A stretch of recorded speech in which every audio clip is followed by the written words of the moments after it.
So I will begin with some of the introduction to this topic. And I think that the session you're going to have today is really clearly a part of a process of learning in the last day, this whole day today. You've really got a lot of great information so far. And if you've been in, it depends on which track you're in, you're going to see a common theme, right?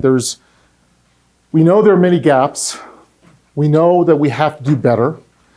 We're not sure where the targets are sometimes, but we are dealing with a customer base that is sometimes highly knowledgeable and sometimes absolutely not. We also find ourselves in a situation where we have disparate thoughts, very little governance, very little communication with organizations that we work with, including manufacturers that have to deal with their own organizations. So the problem is that the DNA of the internet is insecure. 30 some odd, we won't get exact the dates when the vice president created the internet, but the reality is that it was never intended to be secure. Everything we do is Band-Aid upon Band-Aid upon Band-Aid upon Band-Aid. You in the physical security environment, be it bridging into IT or OT, or you're strictly physical, you will find yourself walking into a world that has been chaotic and now has become organized, while we are unorganized and chaotic. In 1997, that was the IT industry. We today are what the IT industry was in 97. Just understand where you are. And I think once, we always say, believe and understand and accept your circumstances and try to understand how to make them work for you. And a lot of technology and a lot of stuff has been created to help us. So my name is Pierre Bourgeix. I don't know if a lot of people in this room know me. I started the RAM Corporation in my young life, passed the Foreign Service exam, stationed in the Philippines, worked I lived in California. I worked in Panama, worked in the Middle East, joined the State Department, worked alongside people like guys in the room back there, Secret Service. But we learned the intelligence of things. I have a master's in psychology, which makes me a little crazy. And I have a master's in business administration. I've been in the security industry, frankly, since '89, right? I've seen physical, and then I moved to IT, and moved to cyber, and then came back to the physical world to try to kind of help reform what was broken. And I think with a lot of people in this industry, we've done a lot in the last 5 years. Thank God. So the job today is to really explain what secure communication really means, okay?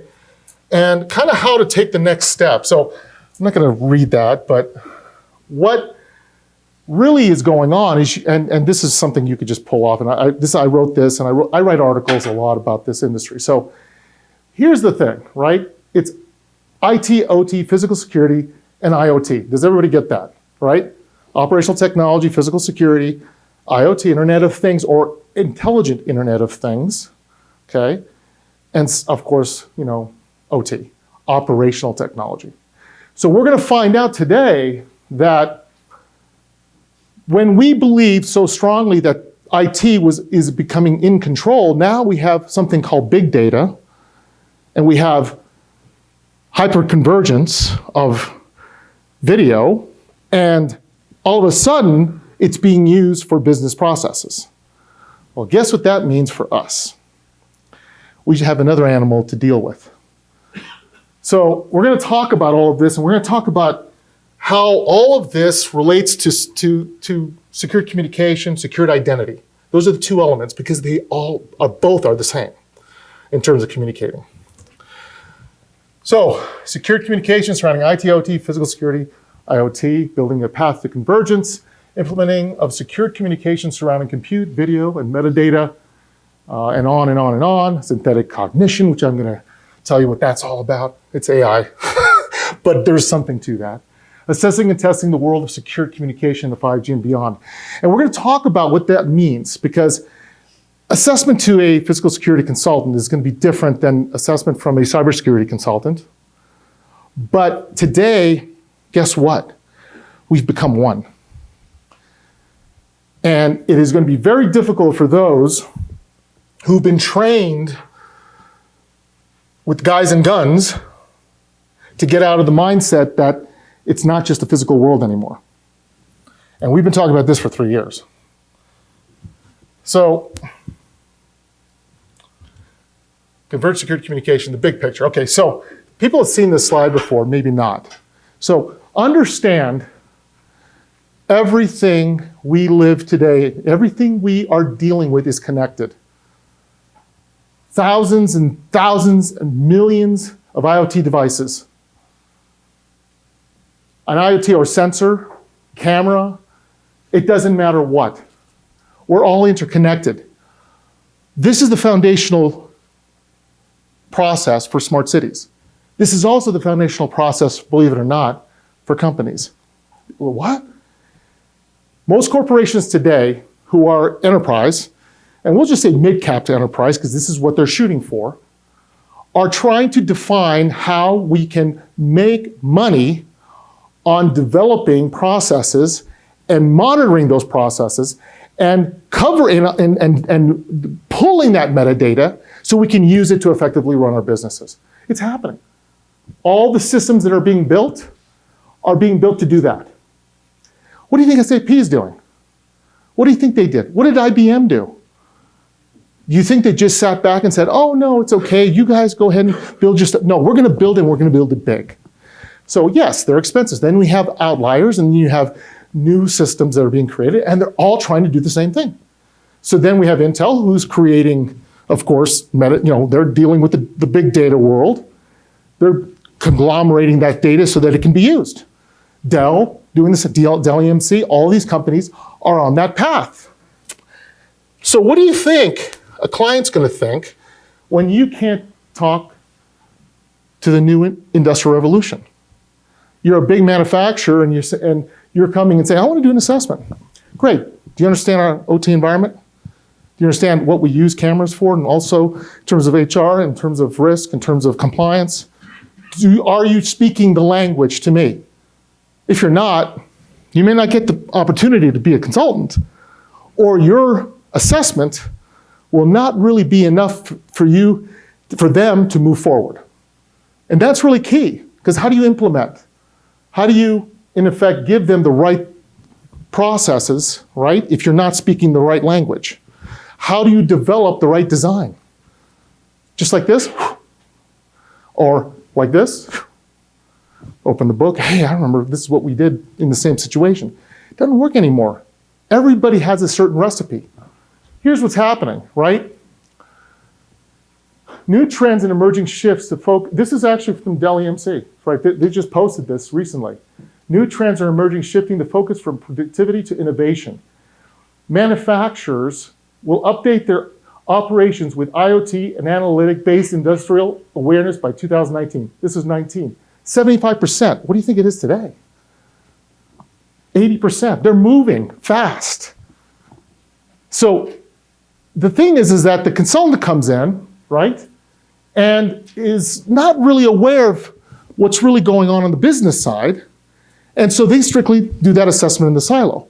They're not asking about IT, OT sometimes. Now they are. Okay, we're beginning to add network infrastructure, et cetera, but not realizing where that OT shift is taking place. And it's happening faster than ever before. I didn't talk about this 3 years ago because it wasn't there. It wasn't there, it didn't exist. We couldn't do it. We didn't have the processing speed. We didn't have the supercomputers that are creating this, right? We didn't have VMware. We didn't have all these things. We did, but we weren't not at this level, and it wasn't affordable. Now it's affordable. Bandwidth is there. Everything is there. So here's the thing. It boils down to, and I'm setting the table here to move forward from where we're talking because you need to know the current state, right? And this is not, I'm not pulling this out of my behind. This is factual. This is what's going on in the industry. I write articles about this based on interviews I have with certain industry leaders and or manufacturers, technology companies, large ones, asking them, what do you think? Is this real? And every one of them say, look, these are the things I want. If I don't get the ability to see multi-purposing technologies, just like Valero, just like Willie Wilkins said, we've had this conversation 2 years ago. We started talking about this. He said, if it's not worth it for the business, I'm not going to buy it. Even when it comes to access control, right? Hey, it's a credential. Got it? That's it. It's a credential. But if I'm not using that for other things within the organization, if I'm not creating value, you think they're going to give me the budget? If I'm not bringing stakeholders to the table, are they going to give me the budget? If I'm not saying, how can I help OT because that's where the revenue is? Not going to happen. And it's happening less and less. So you have to have that conversation. So, and the reality is that this conversation is getting deeper and deeper, and we're now coming in, we're trying to throw Band-Aids at the system. We have to understand the root cause. So when it comes to root cause, just understand the bottom is security. The top is risk, okay? This is the standard concept that you have to understand what's going on in terms of, most industry leaders are saying that, listen, for years, we lived in the security realm only. We didn't tie threats or vulnerabilities, which happen at that layer, to business risk. We weren't using systems to tie that together on the physical or the cyber. And the cyber, we were constantly remediating and not doing anything to tie to that business risk. So about 5, 6 years ago, we started shifting, especially in the cyber side. The physical side started changing. I mean, some firms on the physical side, like security by design, I remember we talked about this 5 years ago, started realizing I can't do this anymore. We have to tie that business risk because we're not getting their attention. This layer is where infrastructure is. That's also where people enter your environment, right? On the top layer, all the way at the top, is enterprise risk. And what typically happens is that is where the liability is for the company. Your HR, your finance, operations, all exist up there in that environment. We've been talking here. This is where they're making decisions. Security directors are still down here. Risk, CIOs, CTOs are up there. And they're dealing with big problems. When you're giving them solutions down here and not applying that to this, and some are doing it, they're not listening and they don't want to listen. Budgets aren't there. So in general, and everybody's trying to figure out how the secure communication fits into this, this is the baseline of understanding before you get to even how to implement or even understand secure communication and an implementation of that. I think that in the physical security world, we have been trying to deal with those issues for many years. And we would do things like tie the HR database to the security database so that when somebody got fired, we could take their credentials away, but we didn't have the tools yet to impact the organization. Absolutely, and I totally agree. I completely agree. So let's move on to that next slide. And here's where it comes down to it, is that understanding that converged deployment of security practices down at the bottom, right?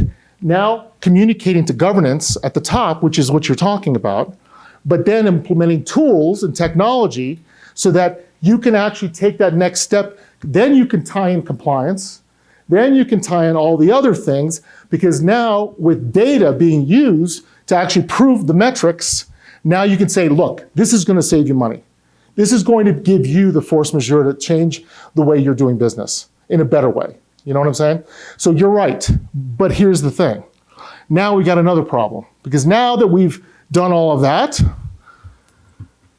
we're now moving to the fact that we're also using new technology, because we've moved into a layer of applying all of these devices to gain that data without thinking about the security that we have to control it. And this is the problem right now. If you think about this, 75.4 billion billion devices this year. 75.4 billion globally. Now, can you imagine? Right now, that metadata being pulled by anything that's being touched, brought in, is exponential, and it's growing fast. So that data, either compute or video or whatever it is, right, from sensors, et cetera, are being pulled in without a true standard in the industry. We're using cyber standards right now in terms of backbone technology so that we can apply it to physical. It's not how it should be done, right? This is what's happening today. You're all sitting in a world that's completely open on an unsecured internet with layers and layers of technology that have firewall after firewall after firewall with no policy and procedures typically because nobody really understands rule set reviews or anything like that, device interrogations or anything. Because what's happening is this doesn't fall typically in their domain. They don't even know the devices that are in their field. And we're using that metadata and applying it to big data, which is important, but we don't have any framework. So speaking to Intel the other day, yesterday, I can't believe it. You don't have any frameworks. So we're going to talk about what we have to leverage to move forward and what will help us at least get to a point implementing converged security communication. So cloud. So I'm going to start with cloud. So, all right. Let's level set this right now. Secure communication first is the communication of trusted people, right? Trusted information between one and the other, whatever that is, okay? And you know that's a big discussion. But understand that when we're connecting information, three models are what's being used. Now, does everybody, who are the people who don't know these different models? PaaS, IaaS, and SaaS. Software as a service, who can give me, come on. You're just building software and someone else's. Right, IaaS, come on. Infrastructure. Very good. PaaS, platform as service. Does anybody know what that means other than reading it? No, and that's okay. And that's the question I have to have with you guys, because what it boils down to, we kind of know what cloud is, but we have no clue what it really means. So The customer wants to own nothing. right. They want to be able to use, instead of CapEx funds, they want to use OpEx funds to use and mitigate or transfer all the risk to a company that's willing to take that risk and say, I'm going to buy something for you for an potentially unlimited amount of time, and you're going to sell it to me on a monthly basis, and I'm okay with that. So generally, you're right to a certain degree, right?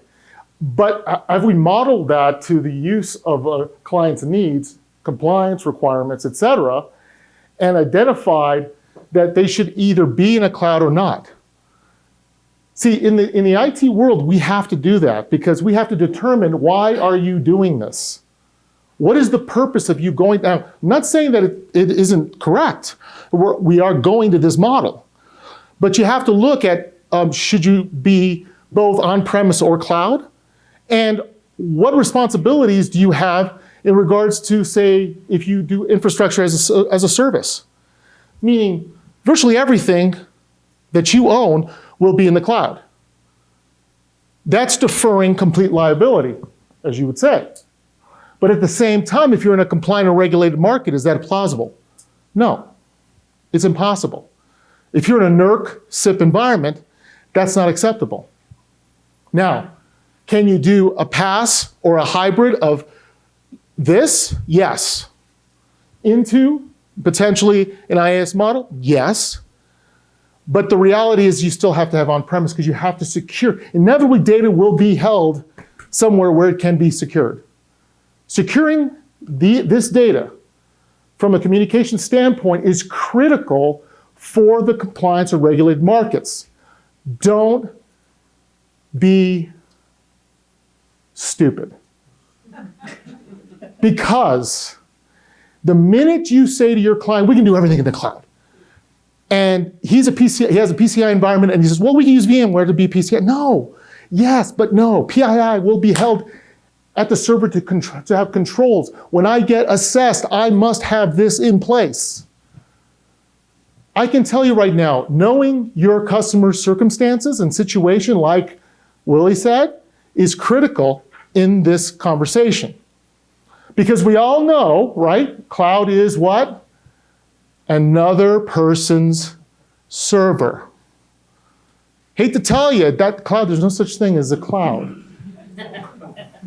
No mystery. It's you're moving the server to a different location, a different environment. Now, virtualization, private cloud, is viable. In fact, you could, in effect, hold to that to a way to define compliance if you have a private cloud. Because you can show them, we have controls. And yes, that's going on all the time. So, but I want it very clear that this is the foundations. Now, there should be a hybrid in this model. And there will be in the next few years.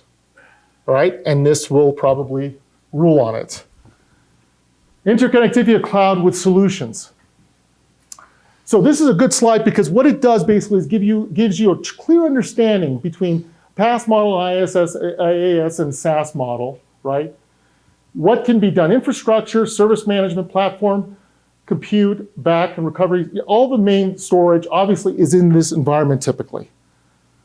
This is from NIST, guys. I'm not a rocket scientist. This comes from NIST. It's just that I've spent the time to read it, you know, and I hope someday you guys actually open the book and read the physical controls piece, just the physical controls piece, please. So here's the thing, right? What is the key element to the future of secure communication? And this is going to be critical because we know one thing from the beginning of this conversation, the internet is insecure, right? We can't count on it. So we have to develop everything possible to secure whatever data we move, whatever information we move. We know guys like me are phishing you and we're going to attack you. We're going to hack you. We're going to do all kinds of stuff. We're going to do it to help you, but others are not. And this is going to be continuous. This is not going to change. It's only going to get worse, especially with 5G, especially with faster, compute. What do you think is going to happen? You think they're going to slow down? No, they're just going to take advantage of the systems we're using. Just wrote an article on deep faking in Wire magazine. Read it. You're going to laugh. Actually, you'll get worried because what's happening now is we are actually being able, through machine learning, to actually create your algorithm. So your face is an algorithm, right? So what we're talking about is we are actually using models, right, as hackers to actually recreate biometric. So, secure cloud architecture. This is very critical to secure communication because you have to understand what this means. How to secure that environment. NIST 800-53. It is the Cloud Security Information Framework.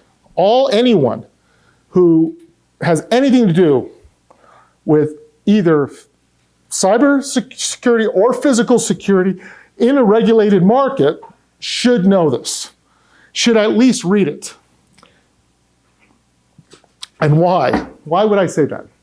Because when you're building a cloud, or we'll just say your cloud architecture, you must take into account security.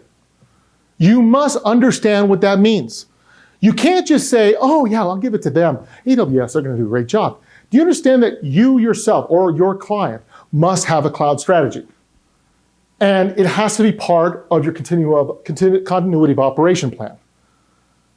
What? Yes. Because if you rely on infrastructure and OT or operational technology lives with this infrastructure, guess what you do if you don't? If it goes down, if you haven't created the redundancies, if you haven't created failovers, if you haven't established a secondary platform to run on, if this goes down, what do you do with the operational environment? And The reality is it's a bad day for virtually everybody.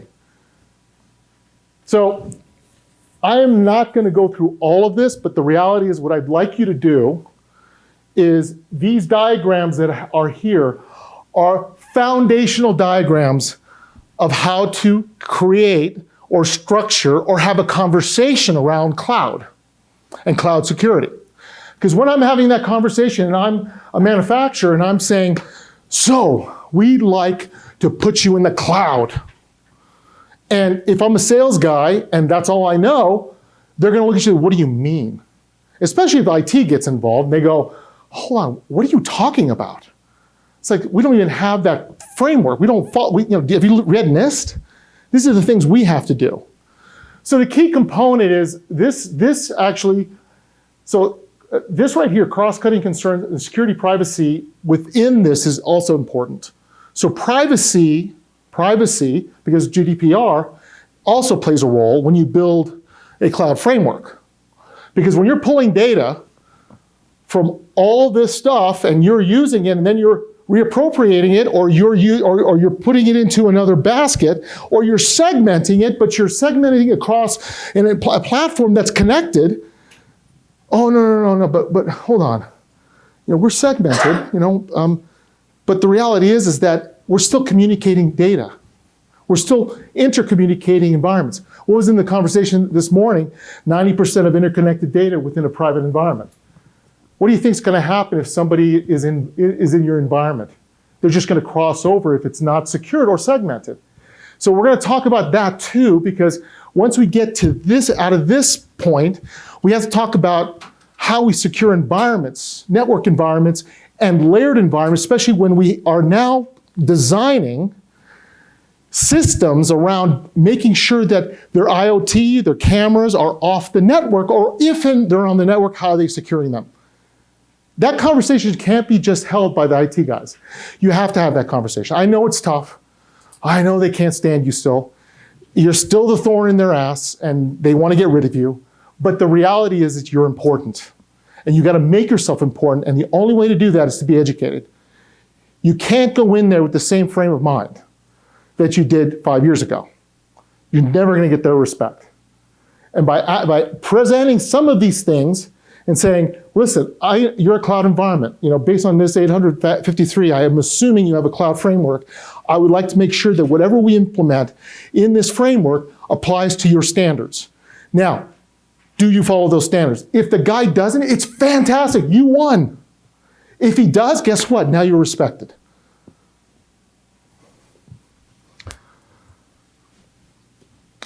Implementing converged security. Here we go. So, key elements. You must understand, in a secured environment, right? Converged environment, there are 4 elements. We're just going to talk about secure communication and secure identity. Both are going to be talked about today. Storage and entry we will touch on because we can't handle everything. There's too much. But secure communication, this framework, PKI, anybody know what PKI is? What is PKI? Public key infrastructure. There you go. That was the Holy Grail. Okay, was. And I want you to make sure you understand. The PKI is no longer as effective. We know how to breach the key. So the reality is we've had to go to cryptography, authentication, integrity, and confidentiality. This is the framework, the new framework within NIST, and it will bring in identity. ID verify, ID granted. The aspects of ICAM, which you're going to learn today, and you're going to take home and you're going to read it. And because after you read it, you're going to apply it to your framework, because then you're going to be able to be in compliance when you're talking to anyone, mid-cap or beyond. Now, I guess a small business is probably not going to have to worry about some of this, but I hope to God you're driving for a better day for yourself. Secured identity. So I'm going to start with this because, frankly, I believe this is what it's all going to be about. Within 5 years, I believe identity will play a role in virtually everything we do in terms of validating communication traffic.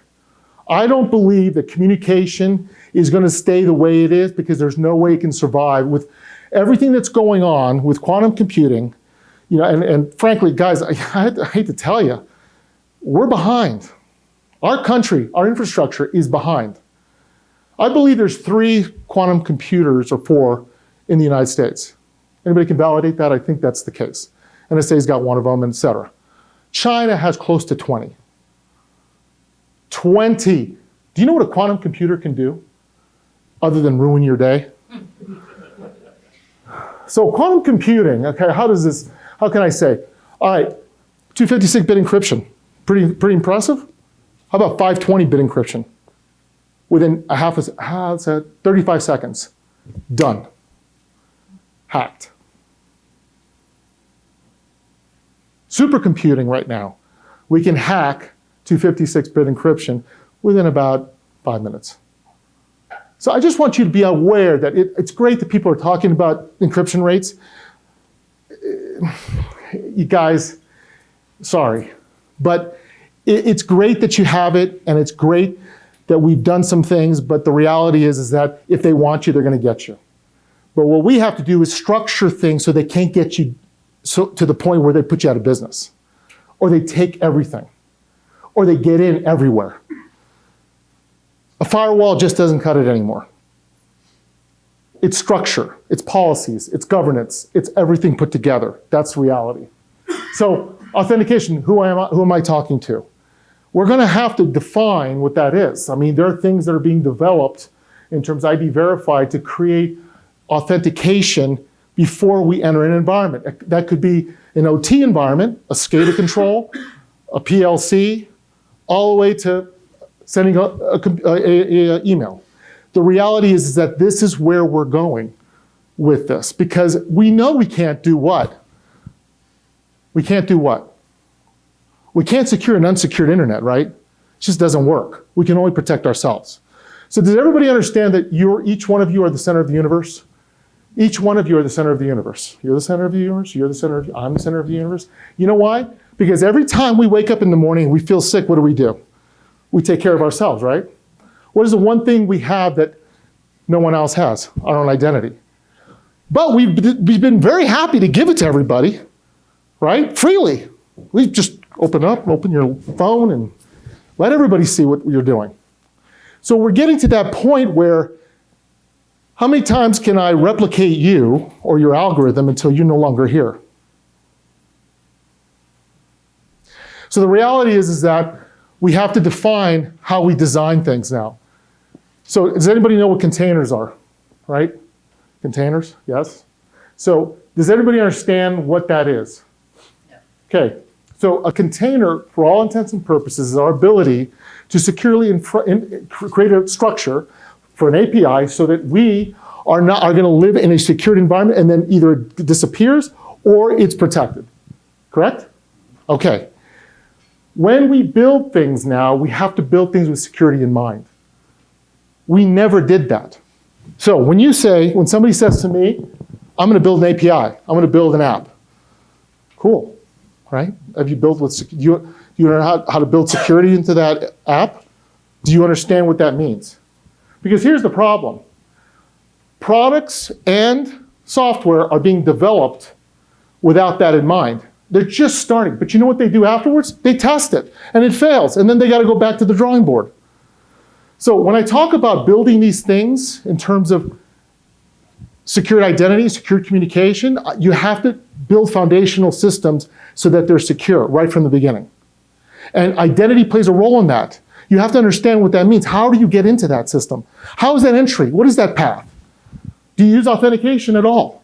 And don't tell me use, here's the thing. Multi-factor authentication is very important, but you have to understand what encryption means and where that goes and how you use encryption in your strategy. Again, that's physical security as well, sorry. It's part of the environment that you're in.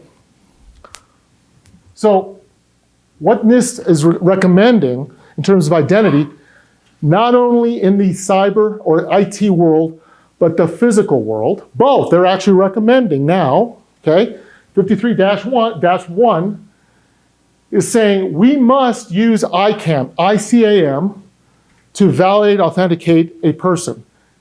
You know how old this is? 20 years ago? Was it 20 years? Maybe 30? Can you imagine? You know why they created this? Federal mandate, right? So the federal mandate was to establish identity for FICAM primarily. That was the federal. But the ICAM model was left to really give a foundational direction. NIST is now saying, we're pushing it, you have to use it. So what does that mean to all of you? You're all going, well, yeah, that's, guess what?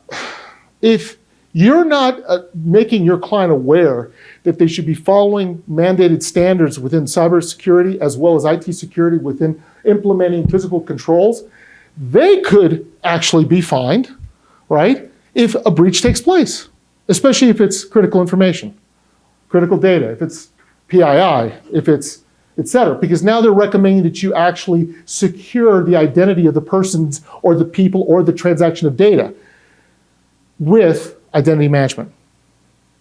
Because we're trying to put everything into a position where, you know how the banks put a chip on a card to give you the liability? What do you think the government's fed up with? Holding on to any of this liability and handing it to the company and say, follow this or you are the one who's going to pay. And they've been doing it in NIST. NIST has been doing it. $15 million in fines. Duke Energy, $10 million fine for a NERC SIP violation, not following this mandate. So understand that this isn't just a free ride. This is going to cost everyone. Identity management, credential management, access management, governance, and federation. This is all part of that. And it's not just IT security anymore, it's physical. So you're in that realm now. Now, we talk about identity, I want to bring it back down to you. We talked about cloud, right? Now we're going to kind of say secure communication. What does it mean? So what's fascinating about this is that we all have our wonderful phones. And you know how we now love it. You know, we turn on that phone, we put in our code, or we use our thumbprint, or we do our face, and we have all that stuff. It's secure, right? But we open everything on the phone.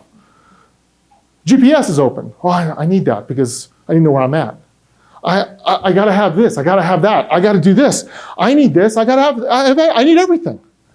So what do we have on our phones? Social security numbers, right? Text messages with social security numbers to send to your daughter because or her social security number because she forgot it. Phone calls, which, could be important. Name and addresses, that's all basic stuff. Recently visited sites. Hey, how many times do you say, hey, I love that site I visited? Do you know that they pinged you and they got your information and they used it and they're making money on it? And you had no clue, but you said, hey, it was great. They just made about what, $10, $15 on that transaction. That's cool. Recent locations, current locations, contacts, recent files. Oh, how many people put files on your phone? Come on, raise your hands. Raise your hands. Raise your hands. How many people? Yeah. All right. And are those files potentially confidential? All right. Okay, that's fine. Bank account info. So here's the funny part. I always laugh, because everybody says no. Sorry, guys. But I can tell you right now, if I hacked your phone, I would find your bank account number.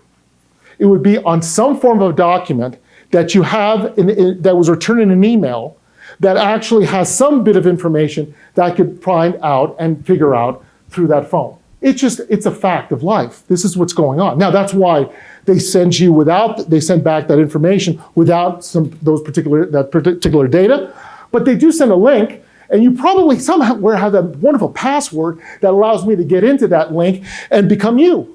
It happens. Deleted files. How many people have scrubbed their deleted files on their phone? How many times do you do that a week? Oh, no, sorry, a month. Oh, maybe 6 months. Oh, maybe when you remember, once a year. All those deleted files, all that horrible stuff you've been playing around with on that phone, is all there because you haven't scrubbed it yet. So I want you to really understand that identity also lives here. And when we start developing concepts of how we securely communicate, not just internally in a corporation, but externally, because what is going on today? We heard about mobile credentials, right? Mobile credentials, everybody? Mobile credentials? Who's using mobile credentials? Okay, and who actually maybe specifies mobile credentials? All right, so here's the point. Here's the point, right? Why is it not trusted?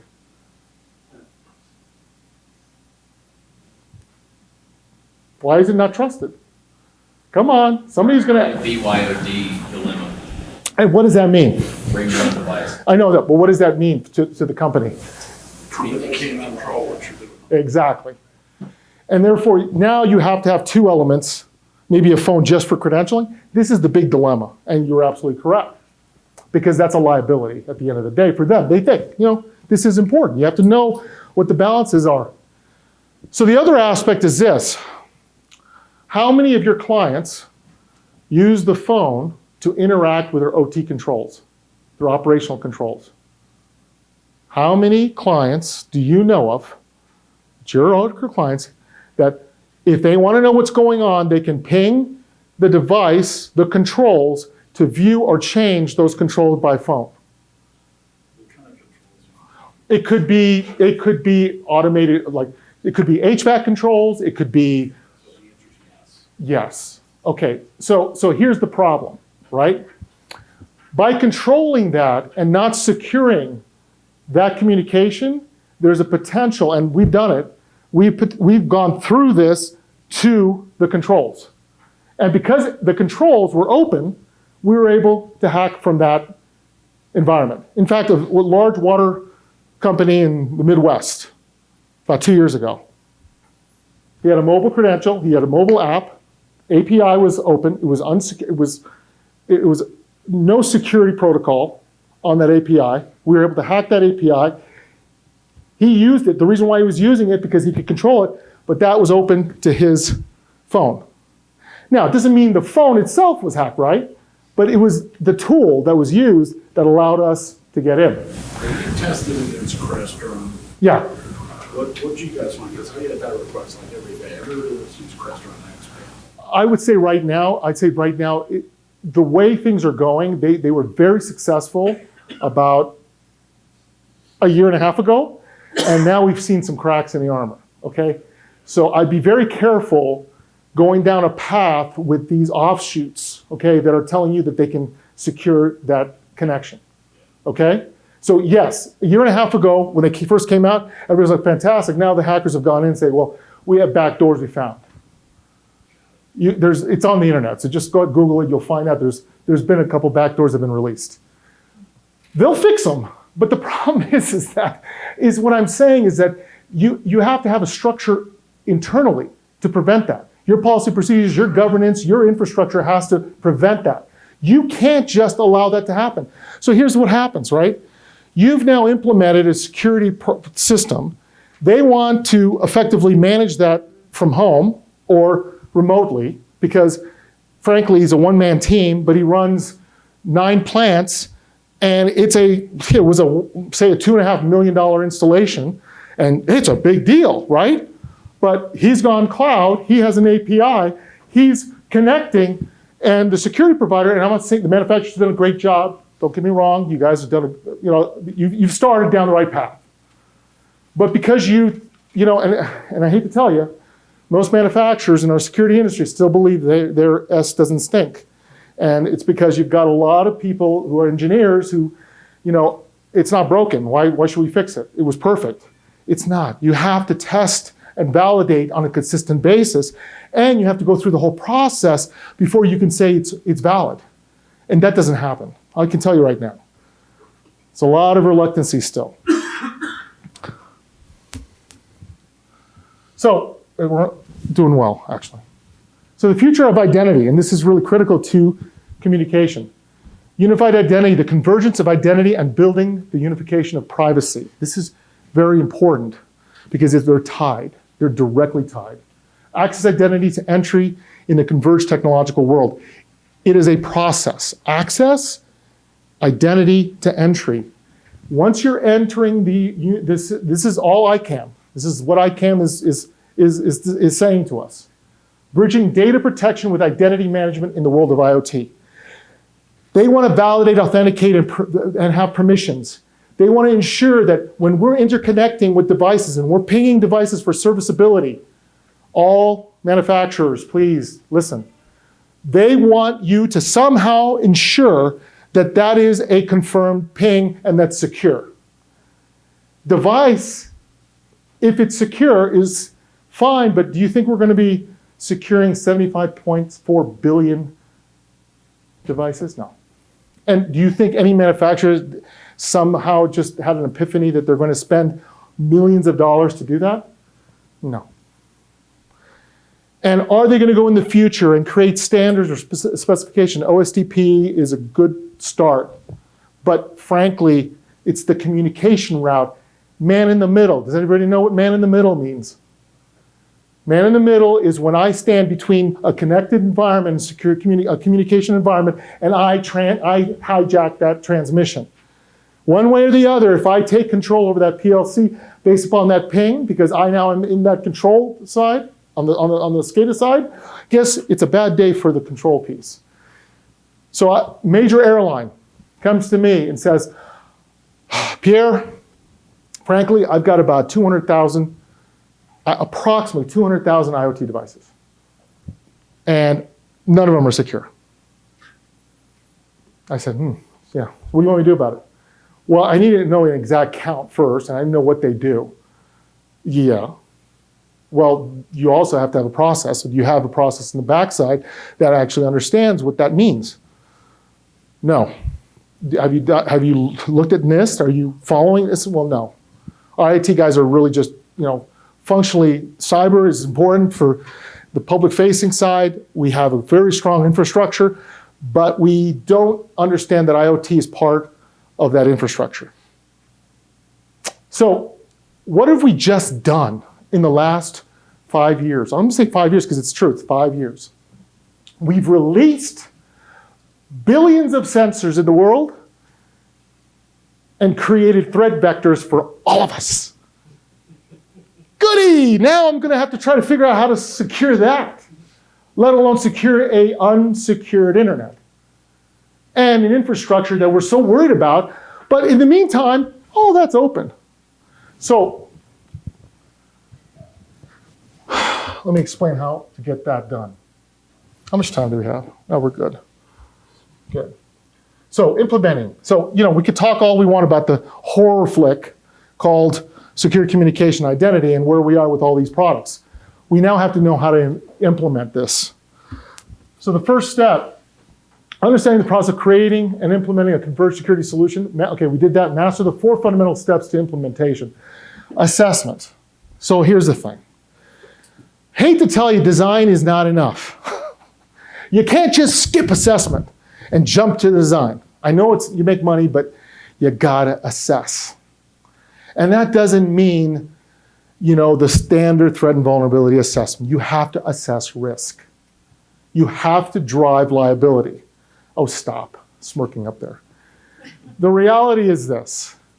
We are in a world right now that if we continue this path, and this is not a world that, I love what we're doing. I love the fact that we're creating technologies, we're creating, a deep learning and machine learning, and we're pulling in metadata. This is fantastic, but we have to know what to do. And our clients have to understand what they should be doing, and so do manufacturers, and so do end users. So assessment in regards to IT, OT, physical security in a gap setting. You have to look at the gaps. It's not just anymore that I can hold the flag of physical security and IT security anymore. I have to look at the OT controls, which includes the IoT. I'm just going to say because they're basically in line. That means you now have another problem to solve, which again, we talked about it earlier, I think it was yesterday, maybe this morning or another session, is that that's great. That could be great for everyone. We could make more money on assessments and things could be done in a better way. I'm just being real about it, right? That's kind of how it goes. But we got to know how to do that. We have to know how to use the tools. We have to understand what device interrogation means. We have to know how we do a vulnerability landscape in regards to what's out there in the environment, and be able to pull those IP addressable devices and know which ones we're pinging and which ones are not. If you have a serviceable model and you're pinging those devices, that's a threat. That's a vulnerability and a threat. So that is important. That is in scope. If we're going to follow NIST mandate, because it's the only framework we have right now to work with. Now, I hope to God, when we talk about converged certificates, converged standards, the whole process of what C is doing, what other people are doing, that will lead us to that. But right now, that is not in scope. So now we have to know that this is the beginning. And that's why I'm glad you're all here, because it's your, so I always say 4 years ago, I gave you a cannon shot. Better watch out. This is your next cannon shot. It's the bow shot. You better pay attention because this is coming your way. So, rating. Levels of maturity. So, we're moving to a maturity scale. It is happening. You must ensure that this maturity scale becomes something that you begin to look at. Now, I would say this is a fairly strong model, because this is one we do in the cybersecurity environment. Measure rate of maturity using CMMI. I use Carnegie Mellon because it's very simple, very straightforward. You can go online, learn about it. Scale of 1 to 5, weakest to strongest. Questions-based assessment, NIST and other, right? So we're going to do a question-based assessment. We're going to ask specific questions. We can go to the NIST guideline. There's physical controls. Just follow that if you need to, or talk to some other consultants who are already moving. Ben Butchko's doing it. There's a lot of people are doing it. Security 1 to 5 in business operations. We must ask the questions in the business operations environment. We have to know what and how they're using security, what they're doing in security. You understand what I'm saying? This is critical.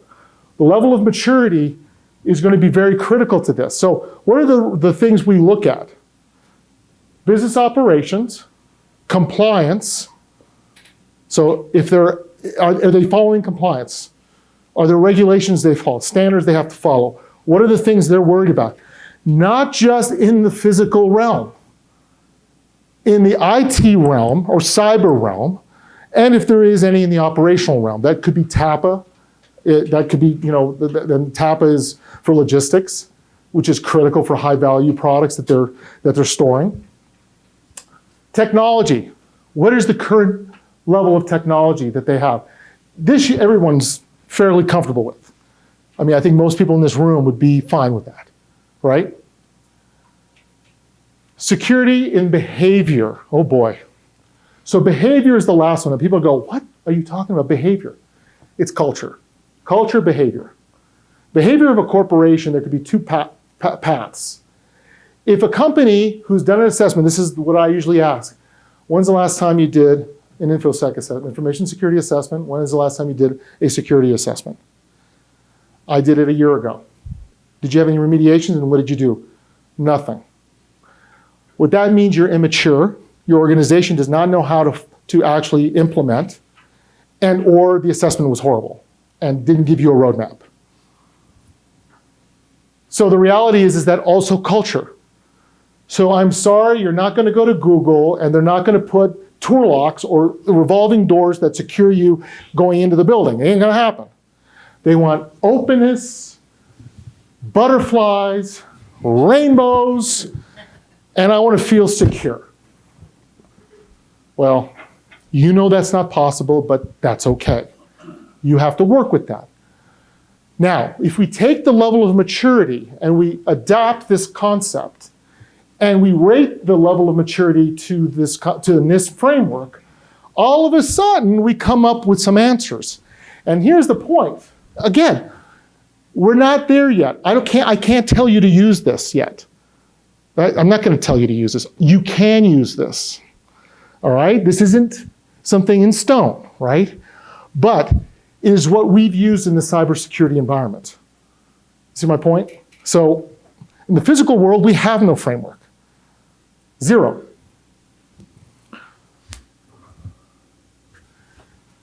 So, solution identification. Once you've done an assessment, you have to define the solution. We've done this. All of us have done this. But what does that mean in the IT, OT, and physical security arena?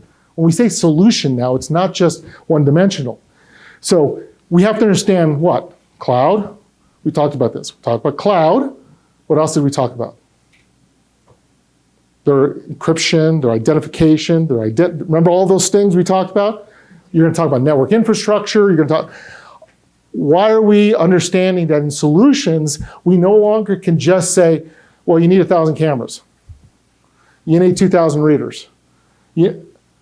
Okay, what is the foundational element of video? If I have video, if I'm going to do cameras, what do I have to have first?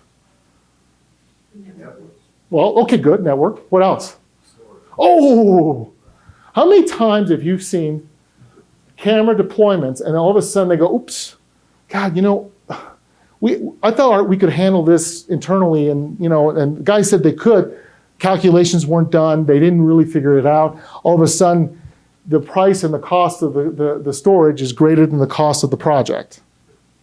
Whoops. Well, we shouldn't have bought 1,000 cameras. Then the Axis camera guy or the Bosch camera guy is going, wait a minute, what happened? Well, that'll be 2 years from now. That's okay, they just dumb them down to one step.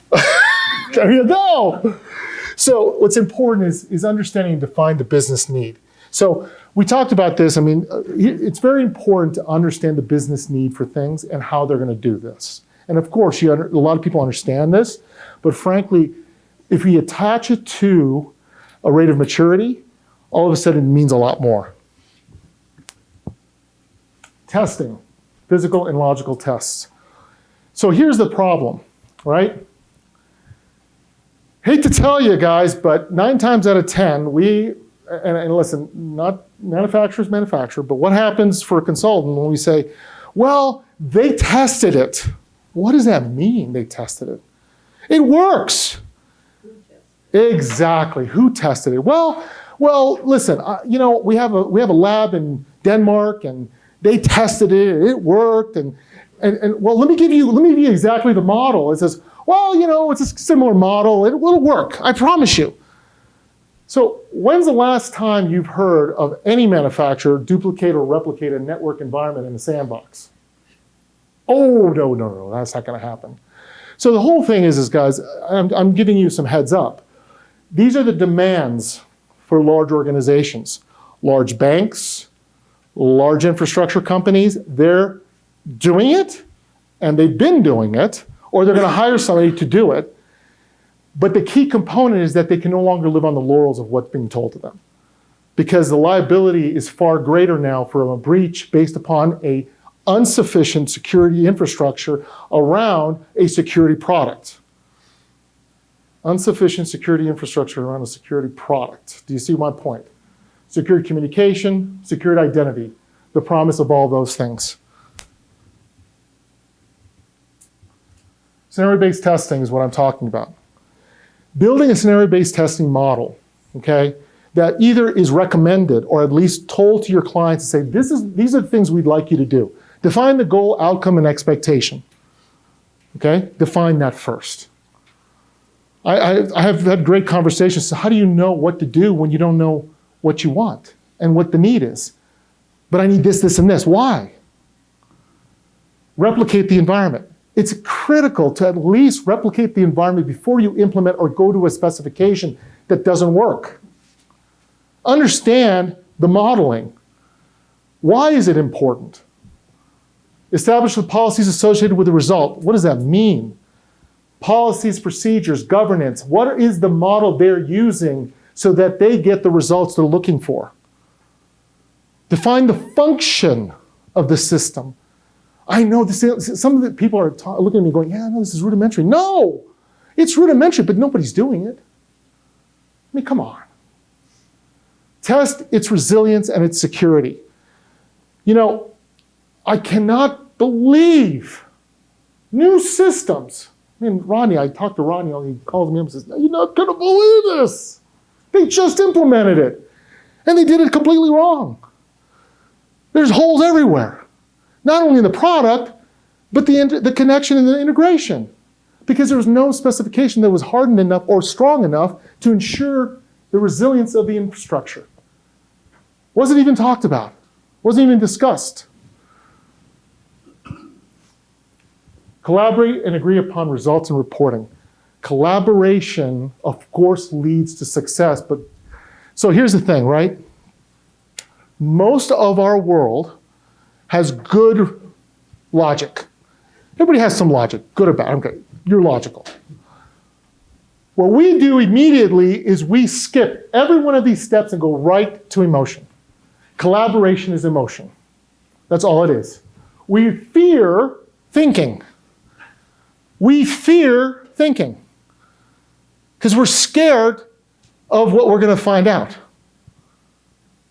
And either we don't want to do the work because we're lazy, or we don't have the time, or we're trying to just make money and throw those reports out and get it to the design piece so that we can actually get our ching-ching. We have to think, and we have to think for the client, because I can tell you right now, the client's not thinking for itself. It chooses not to because it's too busy. I'm too busy. They can't even answer your email. Why do you think they're going to even take the time to do this? Finally, certify. Oh my God, Pierre, you can't do that. You're going to hold on to the liability. Oh my God, I just took a course in liability. Listen, here's the problem, all right? We're going to get to a point where we have to have third parties and or the client admission of certification to the spec in this way that validates and then follows the standards that we have to follow, which we don't have yet. Okay. Final step, testing, implementation, and measurement. So once we've implemented, we now have to measure. We have to create metrics to validate what we've done for the client. How many times have you seen it, right? It's done, I'm out of here. A year later, the client says, so how's it going? Well, shoot, it's really not going very well. I've been with a manufacturer, they've been here, and frankly, it's not doing what you said it would do. We have to take responsibility for the measurement. So this last slide. Implementing and measurement, critical. Take certified scenario-based results and identify proper candidates within the organization who are going to take control of that and mandate the implementation in the appropriate way to ensure the success. You have to be helpful. You can't just let them do it themselves. Poor children. They fail 80% of the time. And then they blame you. And then they don't hire you again because they think it was your fault.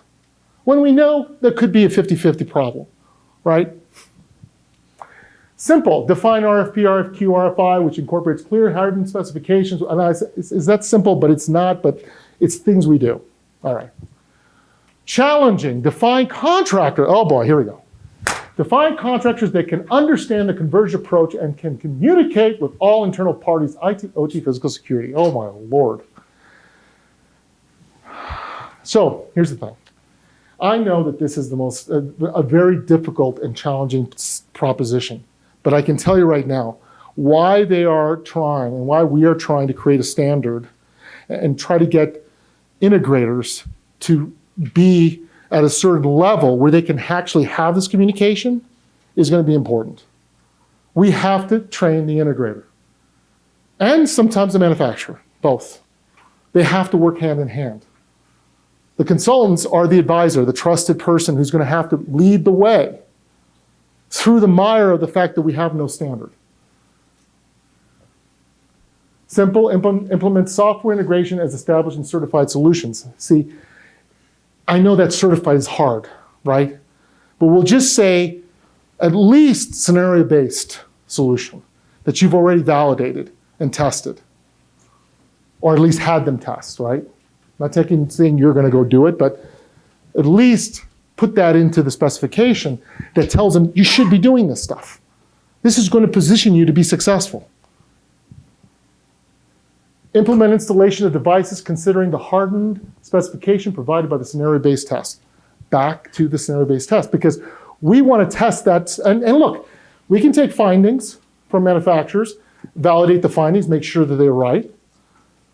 But do we really take the time to do that? Apply proper testing after installation, which measures and defines clear results that mirror the scenario-based certified solution. It all comes back to help you and the client get what they're looking for done. So that was a lot. That was a lot, but remember one thing. Secured communication, secured identity to the implementation. We understand that CMMI rate of maturity is part of the model. NIST 800-53. Process of cloud infrastructure. All this is what we're talking about, believe it or not, for secured communication and secured identity. Are there any questions?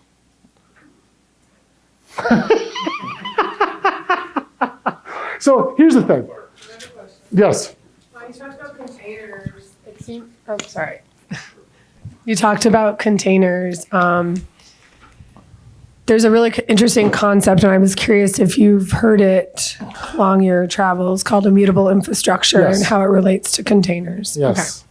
I was just curious because that's coming up a lot when you deal with cloud containers and microservices. So immutable infrastructure, it's a very difficult conversation because it's very technical, but really the basis of it is the fact that we have to create containers to not only build APIs and try to create security as a process, but use it in terms of communication and different forms of identity. We could do it. It can even be attached to a blockchain. If done appropriately, as it's released, it's attached to the blockchain and sends data to in an encrypted manner, hyper encrypted, or whatever we decide to pick. So yes, it is very complicated. It is being used, but hasn't been commercialized to that extent yet. When you go through these rigorous IT processes with IoT and cloud, what it can do is it replicates the container and it goes through an update, because when you're in cloud, a lot of these folks don't want you to change anything on the server. So it creates a new container, and if it comes back and there's some sort of miscommunication or it doesn't go through, it'll destroy it and create another one. Mm-hmm. And that way you never, and it's a continuous process because patching will eventually go away. Yep. They don't want critical patching anymore when you get into this type of architecture. So it's coming up a lot in these types of conversations with IT, and I had to read all about it. But yeah, I know. Yeah, that's typically what happens when you're using microservices and containerization. But it's more to protect against critical patching. Spoke about it a little bit, but it's if you're looking at in that modeling, right, and we're trying to create a secured environment, and if we use containers appropriately, they're very valuable. In fact, I think we will be going to more of a container model in some cases if we're cloud and virtualized as a whole. I think that, again, there's a balancing act. We have to be cautious. We don't know what we don't know. I think we're still learning. You talk to the industry experts, and they tell me, and I tell myself sometimes that, look, we don't know yet what we don't know, but we have to start collecting the potential issues that we're finding, and start building that case and that structure so that we can have a structure for a later date. And that. Right now, I think it boils down to it is we have to accept that OT is part of the conversation now. And with that in mind, it's not just IT anymore and physical security. With that in mind, we also have data and we have IoT devices. They're part of that infrastructure, and they're also part of the business process now. So if our assessments do not bring that together into this converged approach, well, we can get away with it for a little bit longer, but it's a short span. I think right now, liability will be very clearly on our hands if we don't bring that to them and we don't explain that. Because I can tell you right now, well, I can't tell you, but I can say that there are some people that have been held liable for that $10 million breach at Duke. So everybody's going to be in trouble if we're not making clear of what the responsibilities are of our clients and very clearly defining this. We've been hiding. It's been great. We've been able to hide because we haven't had a framework to live ourselves over, but it's that time frame is shifting quick. That's why NIST is getting involved, because they know that. 800-53, 800-171, 173. Please read that. Those are the physical controls within NIST. Okay, NIST 800-171, 173, and -853. Okay, 53 is for cloud, which is critical, because we talked about secure communication. I didn't talk about entry, and others, but that is important for you to read, because those physical controls now are saying, look, we want you to use ICAM, which has been around for 25 years, but now we want to implement this in terms of and again, this is funny because we're just going around in a circle now. We said it was important, but now it is important. It's frustrating. Real quick, so the NIST standard you're speaking of, how long has this one been out? Because I know there's one that supposedly NIST is creating for the federal government spaces. That is for all IoT devices. Is that the one that is to be? There's a federal mandate and there's a commercial. There's a commercial mandate. Okay. Yep, both. ICAM, both. They want both covered. Federal mandate came out first. Okay. Yes.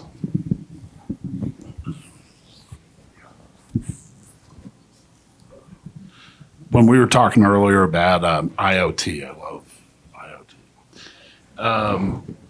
Are you distinguishing between a smartphone device with cellular modem in it and a wireless device, more like a pad that will only work on Wi-Fi inside a building? No. I'm actually talking about in fact, I'm talking about your cellular device. With 5G coming, right, where we're at right now, the speed of that connection and where that connection is. Now, Verizon's going to hold, we're holding them responsible, but it's not that. I was trying to explain to you one thing. This is the differences. When you're using a phone, it doesn't matter, cellular or not. It's getting a connection, and we're getting that information from, and we're connected to an API, an app, to our critical infrastructure, whatever that is. I've maybe potentially created an open door on that side that I can take advantage of. If I'm using a company provided approved device that they control with mobile device management, then you're protected. You've created a layer of protection. Okay. But that doesn't happen a lot. but it's something we all can talk about because Yes. it's a little bit outside we're coloring Yes. outside the lines now. Yes. But when I asked you about Crestron, it's because everybody I work with, they all want to know, I want to be able to walk around the facility. I want to get to this. I want to get to Right. that. I want, And they found a back door to that right. just recently. Okay. So that they're going to fix that. They're going to fix that back door, but it's only because now it's become more important because all those IoT devices out there are creating vulnerabilities for the hackers to take advantage of. Right. Right. Because it isn't just Crestron. There's plenty of AV things. Plenty. Yeah. Okay. Plenty. All right. Cool. Yeah. All right. Thank you. Yep.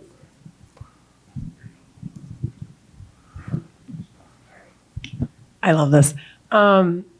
The IoT devices, do you see people building out gateways for the IoT to communicate, then encrypt before they leave? Yes. Okay. So here's what I've seen happen. There's some cool stuff that's taking place.